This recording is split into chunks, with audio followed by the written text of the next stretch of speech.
নারীর ক্ষমতায়ন ও সম অধিকারের সংগ্রাম একবিংশ শতাব্দীর অন্যতম বড় সফলতা। কিন্তু জাতিসংঘের নারী সংস্থা ইউএন উইমেনের সর্বশেষ বার্ষিক প্রতিবেদনে এসেছে হতাশার খবর। বৈশ্বিক সংঘাত, সাহায্য তহবিল কমে যাওয়া এবং লিঙ্গ সমতার বিরুদ্ধে বাড়তে থাকা প্রতিক্রিয়ার কারণে নারীর অধিকার ও উন্নয়ন আজ থেমে যাওয়ার পাশাপাশি উল্টো পথে হাঁটছে। সংস্থাটি বলছে, এখনই ব্যবস্থা না নিলে অর্জিত অগ্রগতি দ্রুত হুমকির মুখে পড়বে। গত ২৫ বছরে নারীদের জন্য কিছু গুরুত্বপূর্ণ সাফল্য এসেছে। এর মাঝে অন্যতম গর্ভধারণ বা সন্তান প্রসবজনিত মৃত্যুহার ১/৩ বেশি কমেছে। এর পাশাপাশি আগের যে কোনো সময়ের তুলনায় এখন কন্যা শিশুদের স্কুল শেষ করার হার বেড়েছে। এছাড়াও যে দেশগুলো পারিবারিক সহিংসতা রোধে পূর্ণাঙ্গ ব্যবস্থা নিয়েছে, সেখানে ঘনিষ্ঠ সঙ্গীর সহিংসতার হার ২.৫ গুণ কম।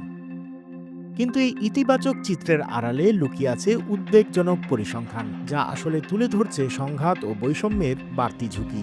কারণ ২০২৪ সালে সারা বিশ্বে ৭৭৬ মিলিয়ন নারী ও কন্যা শিশু এমন অঞ্চলে বসবাস করছে যেখানে ৫০ কিলোমিটারের মধ্যে প্রাণঘাতী সংঘাত চলছে, যা ১৯৯০-এর দশকের পর সর্বোচ্চ।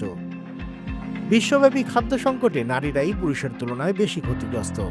আর জলবায়ু পরিবর্তনের সবচেয়ে খারাপ পরিস্থিতিতে ২০৫০ সালের মধ্যে ১৫৮ মিলিয়ন নারী ও কন্যা শিশু চরম দারিদ্র্যের মুখে পড়তে পারে, অর্থাৎ দিনে $২-এরও কম আয়ে বেঁচে থাকতে হবে।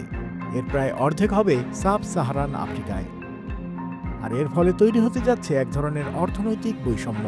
২০২০ সাল থেকে চরম দারিদ্র্যে বসবাসরত নারী ও কন্যাদের হার ১০% স্থির আছে। বর্তমান প্রবণতা অব্যাহত থাকলে ২০৩০ সালেও ৩৫১ মিলিয়নের বেশি নারী ও কন্যা শিশু দারিদ্র্যসীমার নিচে থেকে যাবে। এমন ব্যবধানে ডিজিটাল ব্যবধানও চিন্তার বিষয়। বিশ্বজুড়ে ৭০% পুরুষ ইন্টারনেট ব্যবহার করেন, কিন্তু নারীর সংখ্যা মাত্র ৬৫%। অথচ এই ব্যবধান কমানো গেলে ২০৫০ সালের মধ্যে প্রায় ৩ কোটি নারী ও কন্যা শিশু দারিদ্র্যমুক্ত হতে পারে এবং ২০৩০ সালের মধ্যে বিশ্ব অর্থনীতিতে $১.৫ ট্রিলিয়ন অতিরিক্ত যোগ হবে। এমন অবস্থায় অর্থনৈতিক অগ্রাধিকারে বৈষম্য তৈরি হয়েছে। জাতিসংঘের প্রতিবেদনে বলা হয়েছে, বিশ্বে বছরে প্রায় $২.৭ ট্রিলিয়ন সামরিক খাতে ব্যয় হয়। অথচ বৈশ্বিক লিঙ্গ সমতা এগিয়ে নিতে প্রতি বছর মাত্র $৪২০ বিলিয়ন লাগবে, অর্থাৎ বৈশ্বিক সামরিক বাজেটের তুলনায় এটি একেবারেই সামান্য।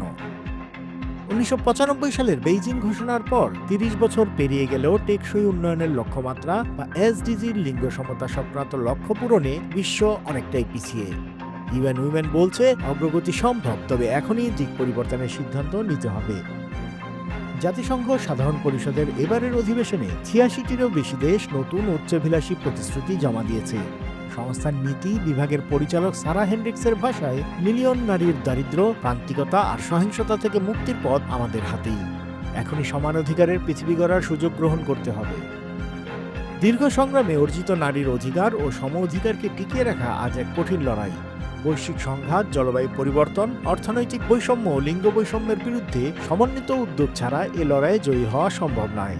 এমন পরিস্থিতিতে ইউএন উইমেন মনে করিয়ে দিচ্ছে, এখনও দেরি হয়নি।